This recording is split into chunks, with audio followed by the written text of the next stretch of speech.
Hello and welcome to CGTN. This is Real Time China. I'm Xinmeng, and with me is our special guest, Dr. David Bartosh from Beijing Foreign Studies University. Thank you for joining us. Yeah, I'm very pleased to be here.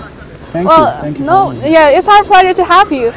So this is the fifth day of our trip, of our Real Time China trip. We arrived in Hubei province this morning, and now we are here in Xiaogan City, right? So halfway through our real-time China trip, we visited so many cities that have played a crucial role in China's reform and opening up process. We visited not only the big cities like Beijing and Tianjin, but also small towns, and also not only traditional villages, but also new emerging areas. We saw that so many things changed, and so many changes have taken place in after the China's reform and opening up. Amazing changes. Yeah. So we talked about urban transformation, environmental protection, but also there are something that has never changed and will never change. Do you know, have you seen anything like that? Oh, I think, of course, Chinese civilization breathes the spirit of Confucian tradition and also of Daoist aspects, Buddhist aspects, and other schools which have been absorbed into Confucian practices. And I think this root, this life, the basis of this life of Chinese civilization has never changed, although it has been transformed. Every century knows its own Confucianism, its own Confucian approach. Different thinkers have different ideas, different Confucian thinkers, but the very basic idea, which also goes back to filial piety, has never changed. Yeah, so that's the virtue and values we talk about. That's why we are here. So we are at Dong Yong Park in Xiaogan City in Hubei province. Xiaogan in Chinese actually means filial piety. So the name of the city derives from a legend of Dong Yong. Have you heard of his story? I heard of his story, yes. I think it is said that he sold himself into slavery to pay for his father's funeral. Yes, yes. Very famous story. Right, that's very famous. So we can see this is Dong Yong, and behind this the Dong Yong Memorial. Oh, yes. So that's Dong Yong and his wife. Yes. How about let's go in? Oh yeah, to check out more details about his stories. So you specialize in Confucian philosophy. Yes. Tell us more about it. Yeah, I'm a specialist in the philosophy or in the thinking of Wang Yangming. And Wang Yangming is a very important thinker of the Confucian Xinxue, the school of the heart mind of the Ming dynasty. And of course, as Wang Yangming has been a Confucian filial piety, also this idea played a central role in his thinking as well. And I think his ideas are very interesting because in this regard they are kind of future-laden. They can still be practiced or still be used in modern China today, I think, because what he did is he as a central concept or central principle, he put the love between parents and children. Yes. He put that into the center of his thought. Yes. Put it this way. And I think this is so universal, so general that it can be applied in all times. That's the basis of the natural human personality. Right. Is this relationship between children and parents? It's just there. The love is there. The love. The care of the mother, the care of the father for the child. Take good care of the ancestors. And the children, right from the start, they are loving the parents. Right. It's just normal. Yeah. So like for us, we grew up being taught that we need to be a filial piety, to be Xiao. Right. We need to take good care of our parents, to the elders and also ancestors. Right. So as we come in, we can see this is Dong Yong. Oh yes. Yeah, and behind me, all these characters are calligraphy, different types of words of Xiao, filial piety. So let's know more about his story. Let's go this way. This is a very nice place, by the way. Yeah, to tell the culture and history. Very good atmosphere. Careful. This is like a small museum. Thank you. Oh yeah, this is nice. Yeah, so that's him and his father. Oh, so, I see. Yeah, I see. so Dong Yong, actually his mother died when he was young. And now I think this is to show they are moving to another city. We can see there's a description there. So Yes. they're moving to another city to avoid a war. I see, I see. Yeah.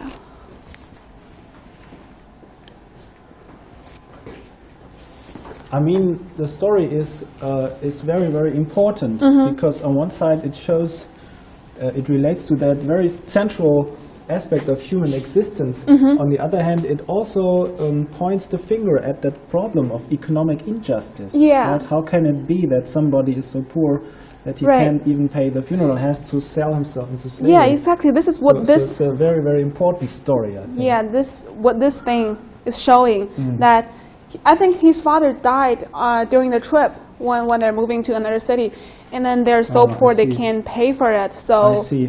he sold himself to this richer family to get the money to bury his father.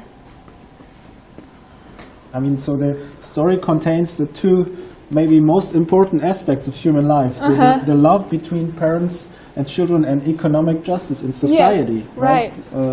This might be the two most important aspects. You can see here is Xiaogan Dongtian. I see. The Xiaogan is the city, the name of the city. It comes from this part. So he got the money. He's a slave now. He got the money, so he's burying his father. I see. And now there's a ferry coming from the heaven.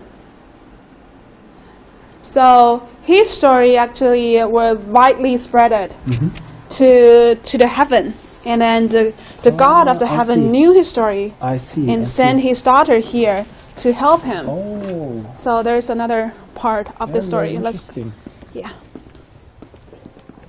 So there's also a Taoist element in the story, or folk. Yeah, folk tell us lore. more about it. Tao. I mean, Taoism. the folk stories in ancient China, they often contain these elements of fairies. And Yeah, fairies, the heaven, the of god, heaven the interfering, Jade yeah, Emperor. the Jade Emperor, right. Right. So that's the fairy. Ah, I see. The tree is very important. They actually have this tree, the real tree, in this park.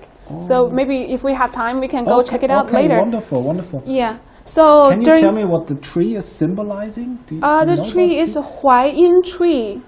It's like a connection between the man and the woman. So they actually met under Very the tree. interesting. It's So a it is pagoda tree. The tree of life, so to speak. Yeah, Maybe so- something like this. Because this is a mythological symbol that appears in all ancient civilizations, the tree of life. Right. and it's So this very is when Dong Yong, on his way to work, he met this lady, the fairy, but he didn't know he's a fairy. didn't She's know, a no.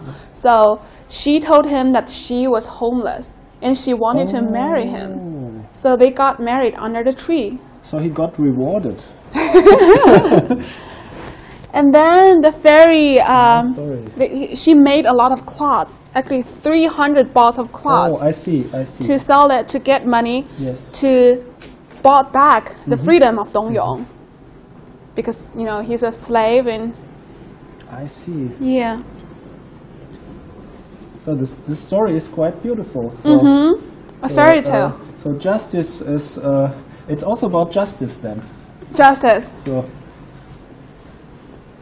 夫妻还家. This is a really beautiful story, traditional story in Chinese culture, and there's a lot of operas about it. So that's them. After they got married. And I think maybe we should also be optimistic about it. I personally, I also believe that a moral action somehow is rewarded in the sense that it's rewarded with a peaceful mind.